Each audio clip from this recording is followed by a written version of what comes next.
Hello dear student, welcome to great academy and Advait education.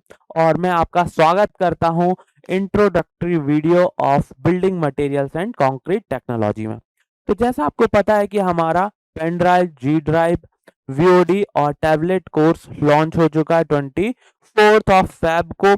और इसी के रिगार्डिंग जो मैं एक सब्जेक्ट का इंफॉर्मेशन देने आया हूं, इसमें मैं बात करूंगा जो पर्टिकुलर सब्जेक्ट में डील कर रहा हूँ, building materials and concrete technology. इसमें मैं क्या क्या चीजें कवर करने वाला हूँ, ठीक, ये किस एग्जाम के लिए हेल्पफुल होने वाला है कंटेंट आपको, और किस वे में होने वाला है। साथ ही साथ हम यहाँ पे डिस्कशन करेंगे कि बिल्डिंग मटेरियल और कंक्रीट टेक्नोलॉजी का जो वेटेज है किसी पर्टिकुलर एग्जाम के लिए वो कितना रहने वाला है। ठीक है, तो आइए स्टार्ट करते हैं और देखते हैं इसके डिफरेंट एस्पेक्ट को। ठीक, मैं इनिशियली अपने बारे में थोड़ा सा इंट्रोडक्शन देना चाहता हूँ। ठीक, जो मेरा बीटेक है वो एनआईटी रायपुर से है, एमटेक मेरा आईआईटी दिल्ली से है, और मेरे को लगभग 5 साल से ज़्यादा का टीचिंग एक्सपीरियंस है। ठीक, और मैंने जब इस कोर्स को डिज़ाइन किया और आपके लिए बनाया, तो मेरे को यहाँ पे मैंने कई सारे एग्जाम्स को ध्यान में रख के ये पार्ट डिज़ाइन किया है। और इंडिया, ऑल इंडिया लेवल पे जितने भी एसएससी, जेई या फिर और भी जितने जेई एग्जाम्स हैं, उनकी जितने पॉसिबल सिलेबस हो सकते हैं उसको मैंने इसमें कवर करने की कोशिश की है। जैसे मैं एक दो एग्जाम्स को अभी गिनाऊं जो रिसेंटली होने वाले हैं, जैसे राजस्थान जेई का एग्जाम होने वाला है, डीएसएसबी जेई का एग्जाम होने वाला है, एसएससी जेई तो ये एक रेगुलर एग्जाम है जो कि एक ईयरली बेसिस पे होता रहता है। ठीक है, इसके अलावा मैंने ऑल ओवर इंडिया लेवल पे बहुत सारे जो एई एग्जाम्स होते हैं, असिस्टेंट इंजीनियर के एग्जाम्स है, उनका सिलेबस देखा उसमें। और एक कॉमन एक सिलेबस मैंने बनाया कि भाई यदि हम इतना कंटेंट अभी पढ़ लें तो हमारे लिए ये सारे एग्जाम्स कवर होने चाहिए। ठीक, तो हमारा मोटो ही यही था पूरा इस कोर्स को डिजाइन करते समय कि यदि कोई बच्चे को एक बार हम कोई कोर्स बेच रहे हैं तो उसका एक एग्जाम कवर नहीं होना चाहिए। ऑल ओवर इंडिया लेवल पे जितने भी एग्जाम है, जितना भी उनका सिलेबस है, वो सारा का सारा सिलेबस कवर हो जाए, यही एक मोटो था हमारा। तो इसलिए इस जो कोर्स का नाम भी हमने रखा है एसएससी जेई ऑल स्टेट एई जेई। ठीक, तो ऑल इंडिया लेवल पे जितने भी जेई और एई एग्जाम्स होते हैं, सारा का सारा जो सिलेबस है यहाँ पे कवर है। ठीक, अच्छा, यहाँ पे एई और जेई एग्जाम को मर्ज कर दिया गया, ऐसा क्यों?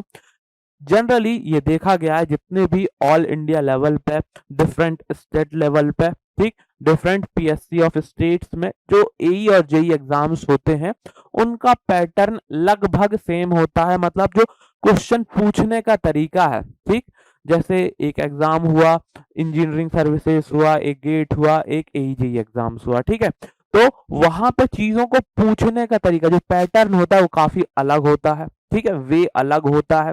और यहाँ पे चीजों को पूछे जाने का वे काफी सिमिलर सा है, बस थोड़ा बहुत डिफरेंस का लेवल है, थोड़ा बहुत डेप्थ ऑफ नॉलेज का जो है यहाँ पे डिफरेंस होता है। ठीक, जिसको मैंने कोर्स डिजाइन करते समय ये ध्यान रखा है, यदि कोई बच्चा एई की तैयारी कर रहा है तो उसको जो नॉलेज का रिक्वायरमेंट है, जो डेप्थ ऑफ नॉलेज का रिक्वायरमेंट है, वो किसी भी लेवल पे कम ना हो। ठीक, तो यहाँ पर ऑल इंडिया लेवल पे जितने भी एई और जेई एग्जाम्स हो सकते हैं, किसी भी स्टेट का हो या किसी पर्टिकुलर जैसे डीएमआरसी, एलएमआरसी या इसरो, डीआरडीओ, ठीक है, इस तरीके का एग्जाम हो तो वो भी ये कवर करता है। ठीक, तो यहाँ पे एक वास्ट एक सिलेबस कवर किया गया।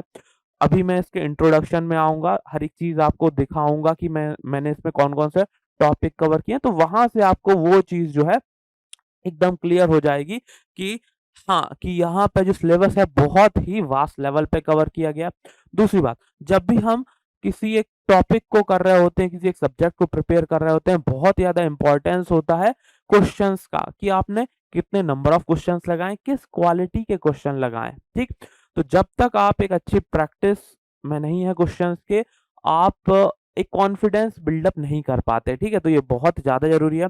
तो जैसे आप देखेंगे, अभी मैं कुछ समय बाद आपको बताऊंगा कि मैंने यहाँ पे एक large variety of number of questions की कवर की है और आपको ये बहुत ही अच्छी प्रैक्टिस देने वाला है। ठीक है, मैं तो यहाँ तक कहने वाला हूँ कि आप यदि इतने क्वेश्चन कर जाते हैं, ठीक, और उसमें जो क्वालिटी ऑफ क्वेश्चंस रखी गई है, यदि वो कर लेते हैं, तो इस सब्जेक्ट में पर्टिकुलर टॉपिक्स जितने मैंने कवर किए हैं, आपको और कहीं से क्वेश्चन करने की जरूरत नहीं पड़ेगी, ठीक। तो कॉन्सेप्चुअल लेवल पे, फैक्चुअल लेवल पे, न्यूमेरिकल लेवल पे, इसमें जितने भी क्वेश्चन बनते हैं, आप इतने ही क्वेश्चन यदि अच्छे से प्रिपेयर करके जाते हैं, इससे जो आपको नॉलेज गेन होता है उसके बेसिस पे आप जो दूसरे आने वाले क्वेश्चन हैं उनको इजीली कवर कर सकते हैं, ठीक है।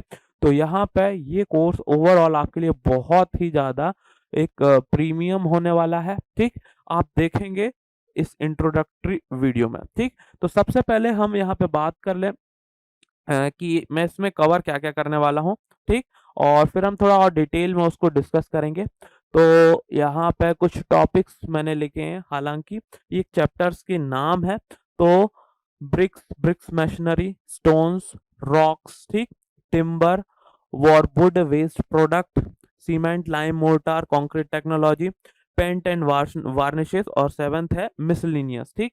तो यहाँ पे कुछ लोगों को एक प्रॉब्लम रहती है कि सर यहाँ पे जो मेन टॉपिक्स हैं वो तो कवर किए जाते हैं, जैसे ब्रिक्स हो गया, स्टोन्स हो गया, वुड हो गया, सीमेंट हो गया, कंक्रीट हो गया, बट इसके अलावा जो छोटे-छोटे टॉपिक्स हैं, जैसे पेंट, वार्निश हो गया, स्टेयर केसेस हो गए, ठीक? या फिर ग्लास हो गया, स्टील हो गया, ये बहुत ही कम लोग कवर करते हैं, बट इससे भी सिग्निफिकेंट नंबर्स में क्वेश्चन आते हैं, ठीक?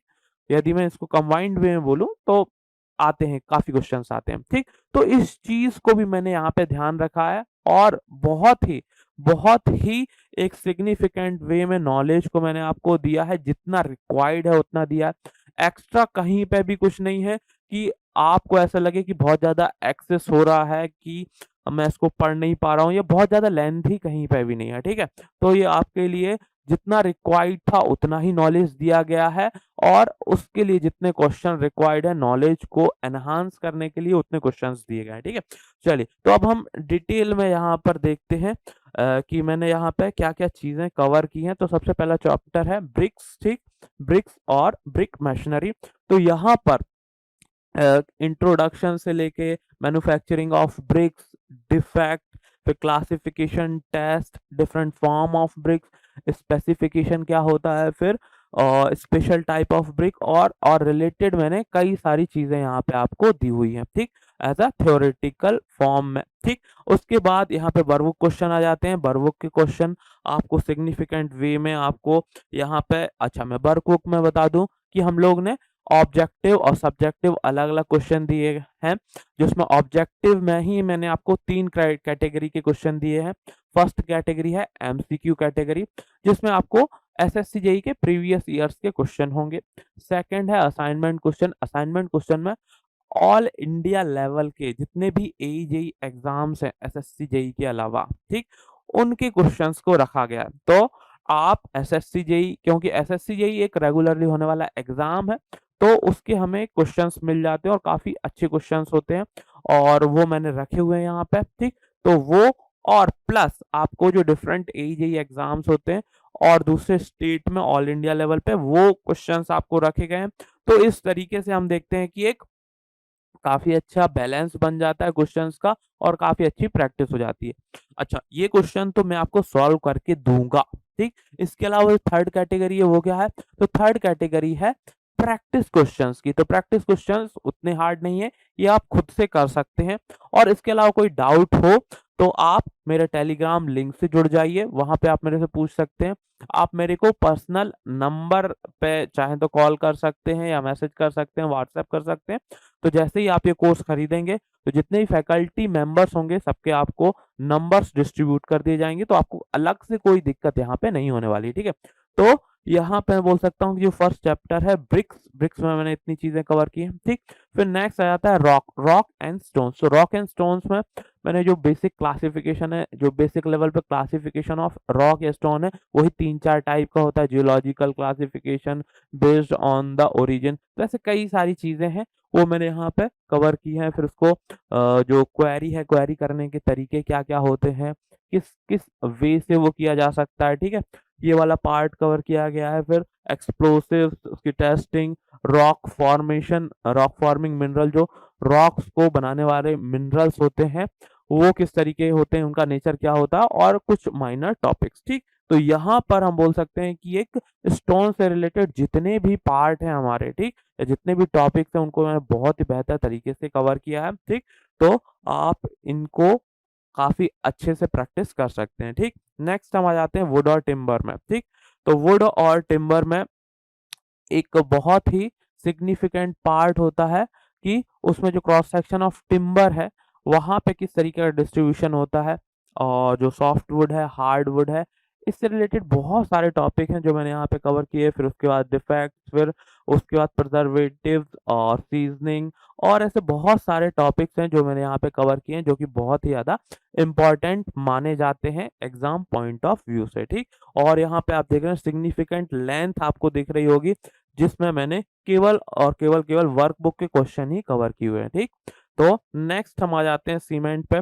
सीमेंट, अब यहाँ पे जैसा आपको दिख रहा होगा कि मैंने जो सब्जेक्ट है उसका नाम ही रखा है building materials and concrete technology. ठीक, तो यहाँ पे कंक्रीट टेक्नोलॉजी वाला पार्ट, उसमें सीमेंट और कंक्रीट करके मैंने दो बीच में चैप्टर दिए हुए हैं, तो वहां से आप इन दोनों को इंक्लूडेड मान सकते हैं कि कंक्रीट टेक्नोलॉजी इतने पार्ट में कवर हो रहा है। ठीक, और ये अपने आप में एक बहुत ही इंपॉर्टेंट टॉपिक है।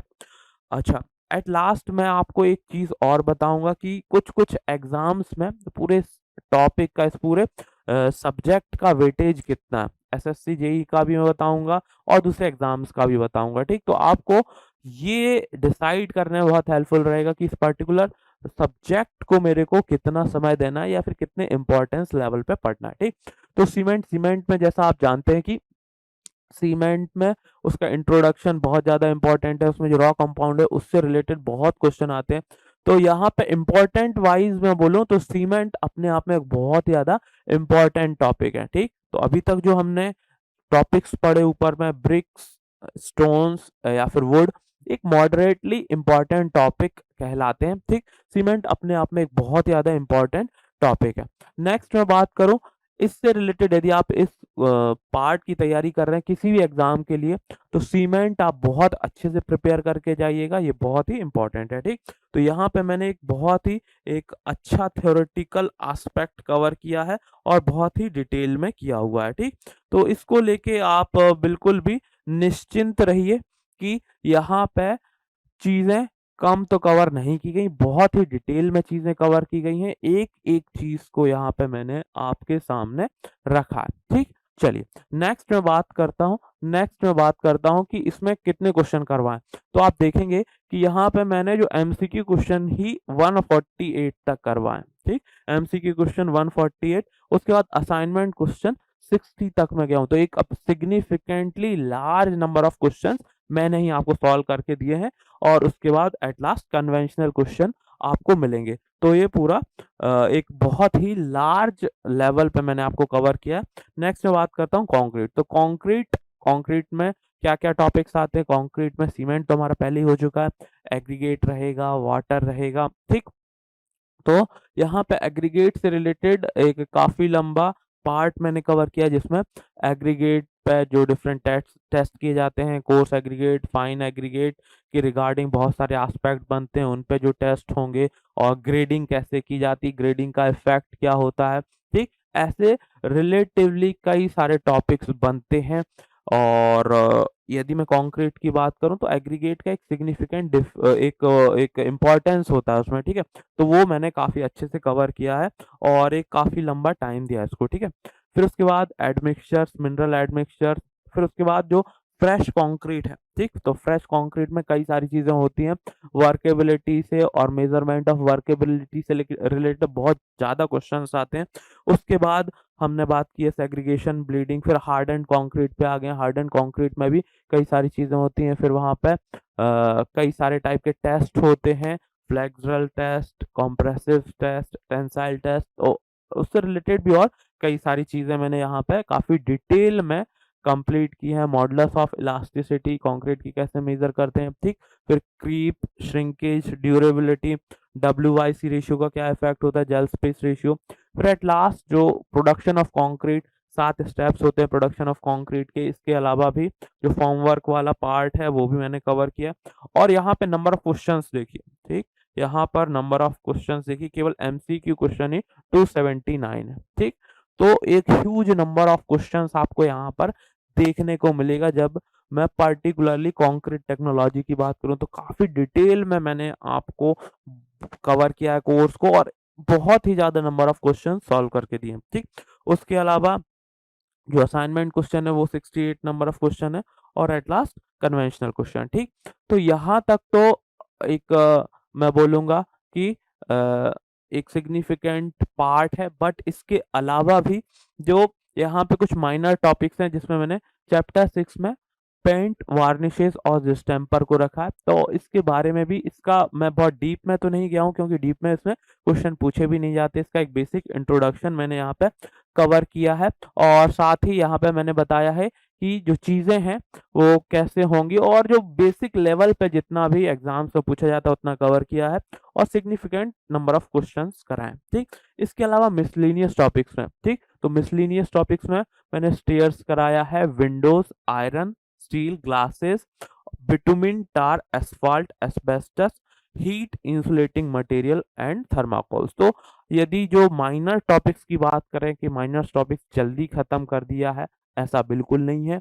उसमें भी मैंने नंबर ऑफ टॉपिक्स कवर करवाए हैं, और मैंने आपको नंबर ऑफ क्वेश्चंस भी यहाँ पे दिए हैं जो कि एक काफी इम्पोर्टेंट आपके लिए रहने वाले हैं, ठीक है, काफी एक इम्पोर्टेंट आपके लिए रहने वाले हैं, ठीक। तो यहाँ पर मैं आप बोलूंगा कि जितना भी इंट्रोडक्टरी पार्ट था हमारा वो अब यहाँ पे कंप्लीट हुआ। ये आपको हेल्पफुल करेगा, ये आपको हेल्प करेगा कि आपको इस कोर्स को बाय करना चाहिए या नहीं, ठीक। अब यहाँ पे सारे जो वीडियोस हैं रिकॉर्डेड फॉर्म में रहेंगे, आपके पास हमेशा अवेलेबल रहेंगे, और अवेलेबल होने का फ़ायदा ये है जब भी आप चाहें यहाँ से रिवीजन कर सकते हैं, ठीक है। जो दूसरे कोर्सेज हैं जैसे लाइव कोर्स की मैं बात करूँ तो आपके पास 1 ईयर की वैलिडिटी है या फिर उससे कम की है, तो वो एक दिक्कत वाली बात होती है। यहाँ पे आपके पास वीडियो एक बार है तो काफ़ी लंबे समय तक रहेगा, कभी भी आप देख सकते हैं। यदि आपकी प्रिपरेशन 2 साल, 2.5 साल, 3 साल चल रही है तो भी कोई दिक्कत वाली बात नहीं होती है, ठीक। तो यहाँ पर मैं बोलूँगा कि जो इस सब्जेक्ट का वेटेज, जैसे मैंने आपको पहले भी बोला था, इस सब्जेक्ट का वेटेज बहुत है। एसएससी जेई में बोलूं तो लगभग 20% इतने पोर्शन से कवर किए जाते हैं, तो ये अपने आप में बहुत ज्यादा इंपॉर्टेंट सब्जेक्ट है। यदि मैं और दूसरे स्टेट लेवल के एग्जाम्स, जेई और एई एग्जाम्स के बारे में बात करूं तो वहां पर भी, ठीक है, वहां पर भी एक बोल सकते हैं 10 से 15% तक के क्वेश्चंस केवल इतने ही पार्ट से आते हैं जितना मैंने अभी आपको इंट्रोडक्शन दिया, ठीक। तो यहाँ पे आप इस चीज को ध्यान रखेंगे कि ये जो सब्जेक्ट है एई जेई एग्जाम्स के लिए बहुत ही ज्यादा इंपॉर्टेंट है, और आपके लिए आने वाले टाइम में बहुत ही ज्यादा हेल्पफुल होने वाला है ये कोर्स।